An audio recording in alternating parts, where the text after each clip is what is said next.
Comment vous projeter concrètement en connaissant les salaires du métier de développeur ou bien les salaires que vous pourriez atteindre en progressant tout simplement dans votre carrière? Et surtout, comment mesurer les impacts du Covid sur le métier de développeur avec des chiffres concrets? C'est ce que nous allons voir dans cette vidéo avec des chiffres issus du terrain, d'une très grosse étude, et également je vais vous indiquer comment vous pouvez gagner vous-même 500 € avec un lien de cooptation pour pouvoir coopter des développeurs. Vous êtes prêts? C'est parti!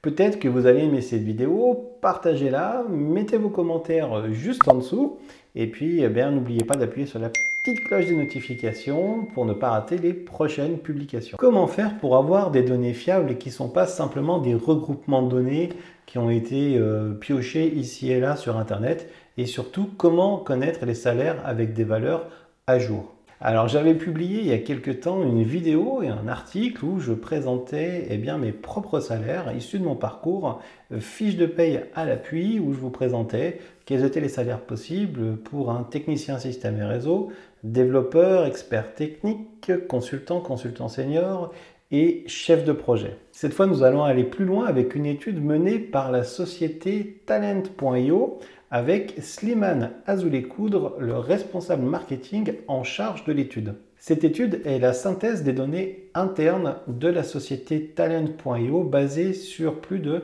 100 000 demandes d'entretien, avec un focus précis sur la France, les différences entre Paris et région, les différences entre junior et senior, mais pas que. Un peu plus tard dans la vidéo, nous allons aborder avec Slimane l'impact du Covid sur le marché des développeurs et également les différences entre les salaires juniors et seniors. Mais d'abord, jetons un petit coup d'œil sur la répartition des rôles les plus demandés. Un point à noter dans ce graphique, c'est que peu importe qu'on travaille à Paris ou en province, la répartition des rôles est sensiblement la même, avec une demande forte sur les développeurs full stack plutôt que sur les développeurs front uniquement. Faisons maintenant un petit tour d'horizon sur les différences de salaire moyen et médian entre Paris et la province, tout type de poste confondu. On note que le salaire moyen à Paris est de 47 897 €, tandis que le salaire médian est autour des 46 000 €.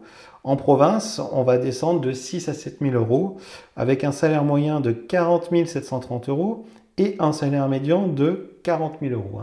Je le rappelle encore une fois, tout salaire, tout type de poste confondu. Juste avant de passer à l'étude des salaires détaillés avec Slimane et vous dire comment vous pouvez bénéficier de 500 € en cooptant un développeur, je voudrais prendre quelques minutes pour vous parler d'un projet qui me tient vraiment à cœur. Si vous faites partie de la communauté Coder pour changer de vie depuis quelques temps, vous avez peut-être participé à un sondage et je tiens à vous remercier pour votre participation. Je travaille actuellement sur un nouveau projet qui va mettre bientôt 20 ans d'expérience et d'expertise à profit pour vous aider. Je vous en reparlerai bientôt, je travaille activement dessus et c'est la raison pour laquelle les publications sont un petit peu moins fréquentes en ce moment. Pour être informé de l'avancement de ce nouveau projet qui me tient vraiment à cœur et même y participer en rejoignant la communauté de Coder pour changer de vie, je vous mets le lien en description. Vous pouvez le consulter dès maintenant et faire partie des premiers à bénéficier des prochaines étapes. Je vous retrouve juste après l'étude détaillée des salaires avec Slimane. À tout de suite. Bonjour Slimane, écoute, je te remercie d'avoir accepté mon invitation. Est-ce que tu peux nous dire un petit peu en quelques mots quel est ton parcours et finalement ce que fait réellement Talent.io? Oui, bien sûr. Salut Nicolas, merci pour l'invite. Je suis content d'être avec toi aujourd'hui. Moi, je m'appelle Slimane, je bosse chez Talent depuis 6 ans. Je m'occupe principalement du marketing et puis de nos communautés un peu en France et dans les autres pays. Et quelques mots sur Talent. En fait, Talent, c'est la façon la plus simple pour trouver un job tech en Europe. Nous, on propose sur des plateformes des postes en CDI, en freelance, des stages, des apprentissages aussi en France. Et tout ça, soit en remote, soit au bureau. Donc, pour te donner une idée, sur Talent, tu vas trouver des boîtes qui cherchent des développeurs et des développeuses, évidemment, mais aussi des data scientists, des DevOps, des profils plus seniors, type CTO, VP of Engineering, et aussi toute une partie liée au métier produit, donc product manager, UX, UI designers, par exemple. Si tu cherches un CDI, le principe de la plateforme, c'est qu'en fait, ton profil ne sera visible que lorsque tu seras en recherche active, donc, contrairement à LinkedIn, par exemple. Et au moment où tu es en recherche, en fait, tu vas apparaître dans les recherches que font les utilisateurs côté entreprise sur notre plateforme. Donc, ça peut être des lead développeurs, des CTO ou des cofondateurs de boîtes tech qui recherchent à monter une équipe technique. Donc, tu vas apparaître dans leurs recherches en fonction des critères qu'ils mettent, les technologies, ta localisation, etc. Et en fait, ces gens-là vont commencer à te contacter en direct. C'est comme une conversation, quoi. Ils t'envoient un message, ils disent «Salut Nicolas, j'ai tel projet, ça m'intéresserait qu'on en discute». Et dans leur message, ils sont obligés de fournir des trucs concrets, par exemple la stack technologique et tout, mais également une idée du salaire. Et derrière, en tant que candidat, ce que ça te permet de faire, c'est que sur une période très courte, une semaine, 2 semaines de visibilité sur la plateforme, quelques semaines, tu reçois un maximum d'offres pertinentes et en direct, qui viennent directement de la part des recruteurs internes. Et toi, tu as juste à dire si oui ou non ça t'intéresse de continuer la discussion. Donc, tu as déjà pas mal d'éléments en fait en amont, tu as le salaire, etc. Et si ça t'intéresse, tu dis OK, on discute et là, bah, tu gères ton processus d'entretien comme tu le souhaites. Si ça t'intéresse pas, c'est next, quoi. Tu peux passer à une autre offre.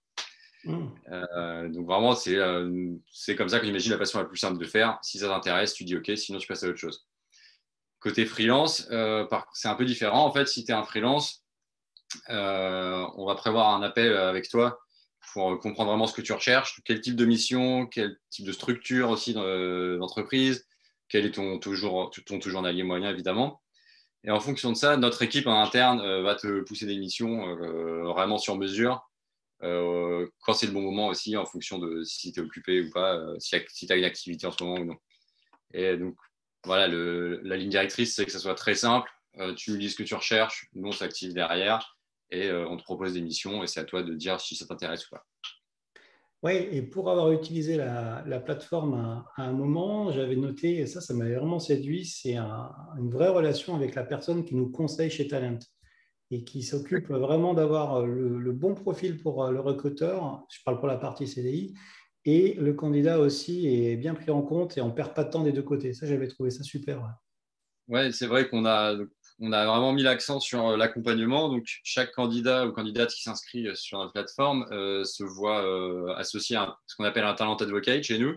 Donc, le profil d'un talent advocate, typiquement, c'est une personne qui connaît très bien le marché du recrutement tech dans le pays où il est situé, parce qu'on est en France, mais on est aussi en Allemagne, au Royaume-Uni, etc. Donc, le talent advocate connaît très bien le marché du recrutement local. Donc, il connaît aussi les salaires auxquels tu pourrais aspirer en fonction de ton profil. Il peut te briefer sur comment bien faire ton profil, te briefer avant et après les entretiens, parce qu'on connaît les entreprises avec lesquelles on bosse. Donc, on sait que certaines vont faire plutôt des, je sais pas, des entretiens techniques très poussés, d'autres, ils vont vraiment plutôt chercher, est-ce qu'ils cherchent certains types de valeurs ou de culture, etc. Et l'accompagnement du talent advocate te permet d'arriver vraiment ultra préparé à l'entretien. Et après, on jauge quand même aussi l'implication du talent advocate en fonction du profil du candidat ou de la candidate. Certaines personnes n'ont pas besoin d'être trop accompagnées. Dans ce cas-là, on les laisse un peu tranquilles. On envoie des messages s'il y a besoin.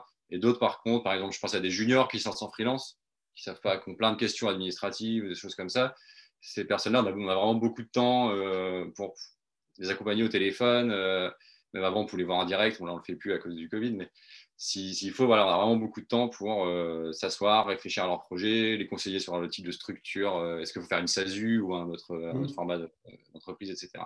Alors du coup, maintenant, on va passer sur l'étude. Alors l'étude, elle est assez impressionnante parce que je crois que tu t'es basé sur les données internes de talent.io pour avoir des données représentatives sur plus de 100 000 candidatures, c'est ça? Comment ça se passe? Alors, en fait, on a sorti ce rapport là sur les salaires en France et en Europe des profils tech. Et l'idée de base, elle est assez simple. C'est qu'on s'est dit, on a regardé entre fin 2019 et fin 2020, on a eu plus de 100 000 demandes d'entretien en fait de la part d'entreprises.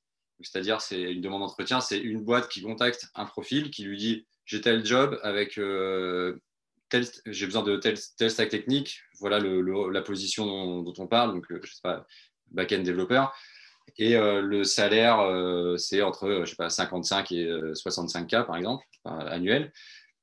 Et on avait 100 000 objets comme ça, donc demandes d'entretien dont on disposait. Et c'est vraiment des trucs très précis qui derrière nous ont permis. On a pris toutes ces infos-là, on les a traitées on a une data scientist en interne, on a tout analysé et derrière on a tout partagé de manière transparente dans le rapport. Donc ça veut dire que concrètement, on peut répondre à des questions comme c'est quoi le salaire médian d'un développeur front-end qui a 0 à 1 an, qui n'a pas d'expérience par exemple à Paris. Yes. Et on a tout découpé voilà, en fonction des rôles, en fonction de la localisation, donc Paris versus les autres grandes villes de France. On a aussi inclus une petite analyse de la demande de certaines technologies, lesquelles sont le plus en demande, etc. Top. Ouais, donc ça permet d'avoir une granularité assez forte, même entre Paris et province. C'est des chiffres qu'on a souvent du mal à avoir et la plupart des gens se basent à ce qu'on trouve sur Internet. Et là, on a vraiment de la qualité de données. Tu parlais de data scientist qui a été mis derrière. C'est top. Et vous êtes même allé jusqu'à analyser les différences, en tout cas l'évolution de l'impact du Covid par rapport aux embauches et par rapport aux salaires. Il y a plus d'un an, déjà en mars 2020, quand la pandémie a commencé à se déclarer en France et en Europe, etc., on avait une demande de tous nos utilisateurs. Enfin, en fait, personne ne comprenait rien. Quel était l'impact du Covid sur le marché du recrutement, que ce soit en termes de demande de la part des entreprises, en termes de salaire, etc. Donc nous, on s'est posé cette question-là aussi. On savait que ça intéressait les gens. Et donc, on a fait plusieurs choses.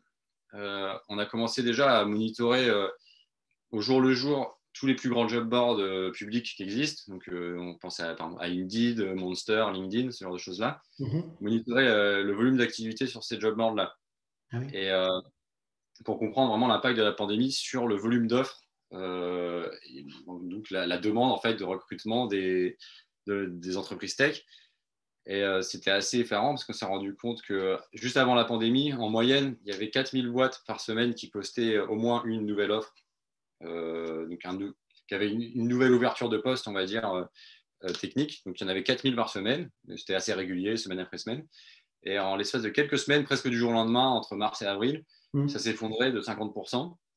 Et on est arrivé à des volumes donc, de passer de 4000 à peu près 2000 boîtes qui créent des nouveaux postes chaque semaine. Donc c'était vraiment très très net comme recul. Là, mes derniers chiffres qui datent de décembre, du dernier trimestre 2020, faisaient état ça monte, ça redescend, ça fluctue, mais on n'est toujours pas revenu à des niveaux pré-Covid. Donc tout ce dont je parle, ça fait partie d'une autre étude, en fait, on pourra donner le lien aussi, une étude qui était vraiment que sur le Covid.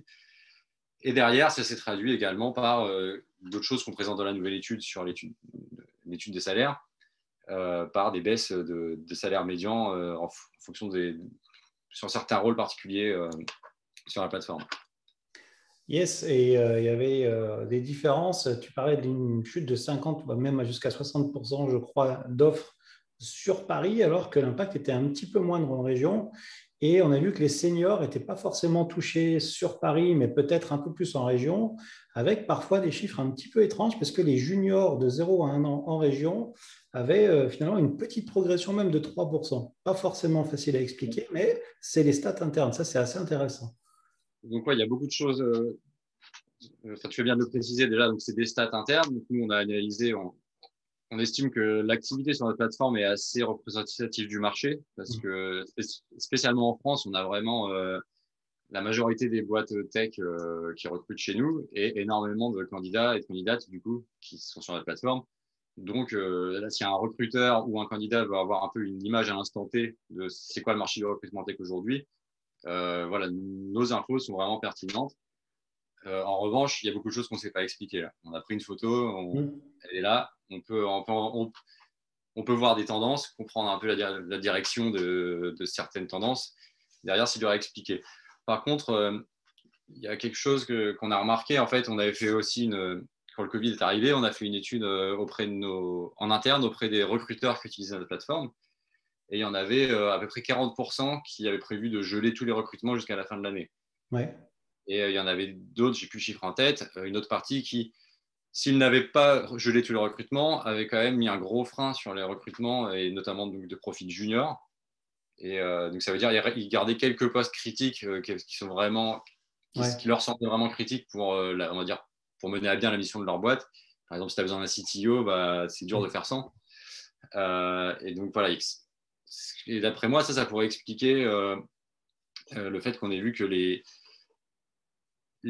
candidats et les candidates les moins expérimentés, donc vraiment en sortie d'école ou de bootcamp, ou en tout cas qui ont 0 à 1 an d'expérience, sont ceux qui ont vu la plus grosse baisse en termes de demande. Enfin, c'est-à-dire le nombre d'offres d'entretien moyens qu'ils vont recevoir sur la plateforme a beaucoup plus chuté par rapport aux profils un peu plus expérimentés, quoi. Après, il y a un autre élément dont on a parlé un petit peu en off et qu'on va aborder maintenant, qui est le domaine de la cooptation. Parce qu'on voit que ce n'est pas forcément évident, hein. Forcément, il y a une restructuration du marché. Dans l'IT, qui à mon avis est quand même beaucoup plus faible que ce qui se passe dans les autres cœurs de métier. Donc, l'intérêt, c'est même s'il y a des chiffres qu'on n'arrive pas à expliquer, on voit qu'il y a quand même une tendance où on peut se projeter. Quand on veut devenir développeur, on se dit que c'est quand même quelque chose qui subit moins la crise que le reste. Et des fois, un petit coup de pouce, ça peut aider. Et tu m'as parlé d'un système de cooptation que vous mettez en place. Tu peux m'en dire plus? Ouais, c'est vraiment très simple. Si tu t'inscris sur Talent et que tu utilises derrière un lien de parrainage, tu vas avoir un lien de parrainage unique que tu peux utiliser. Tu le partages. Les personnes qui s'inscrivent via ce lien, nous, on suit ça dans notre base de données, c'est traqué.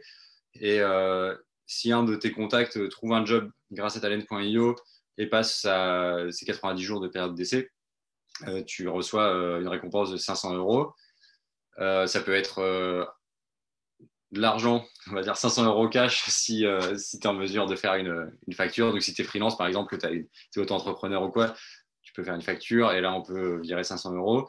Si ce n'est pas le cas, ça prend la forme d'un bon d'achat de 500 € sur Amazon.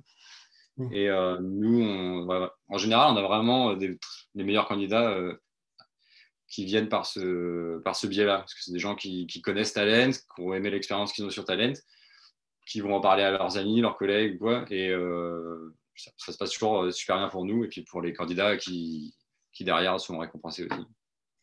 Yes. Alors, en toute transparence, parce que je travaille toujours en transparence, je ne touche pas de commission et si j'ai contacté Slimane aujourd'hui, c'est parce qu'effectivement, j'ai expérimenté une bonne expérience chez Talent à un moment, que j'ai vu cette étude et que je me suis dit que c'était le moment de mettre en avant tout ça et de manière honnête et sincère. Donc, je ne touche rien là-dessus. Par contre, je vais mettre tous les liens juste en dessous dans la description et puis un petit peu partout, vous allez voir et vous pourrez retrouver tous les éléments dont parle Slimane. Écoute, Slimane, je te remercie vraiment, c'est super sympa de ta part. Puis je pense que ça va éclairer pas mal de monde dans le domaine. C'est top. Merci beaucoup pour ton invitation. Je t'en prie. Ciao, ciao. Salut. Et voilà, maintenant que nous avons vu l'étude détaillée des salaires avec Slimane, eh bien, vous pouvez également consulter l'article qui contient le lien de la cooptation et vous pouvez bien gagner 500 € par cooptation. Ça vous permet également de mettre en relation des développeurs avec des employeurs. Finalement, tout le monde est gagnant.